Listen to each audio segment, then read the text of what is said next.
मोर कविता सानकु नभावहीन। कुनी शिशुकर मनरे भरिची नाना आशा नाना स्वप्न। आजिर कढ़ीटी कालिकु फुटिबो स्वप्नकु करिबो पूर्ण। टिकी पक्षीटीए गछ डाले रही बसा बांधि थाए तोही। एड़े सुंदर कारीगरटीए जगते पाइबो नाही। छुट छुट जल बिंदु कणिका मिश्रण हुए सागर। छुट छुट फूल सुबास भितरी पाई थाए से आदर।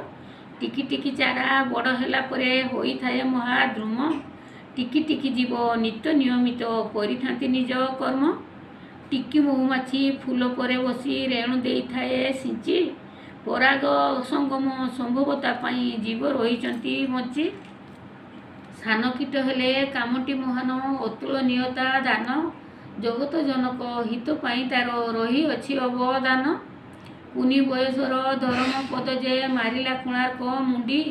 1200 बढ़ई विफल होइले नर बिला तांक तुंडी। शिशु देह भरा आशा उद्दीपना स्वप्निल तांक जीवन। सान मध्य भरा बृहत्तर लक्ष्य सानकु नभावहीन। जय जगन्नाथ।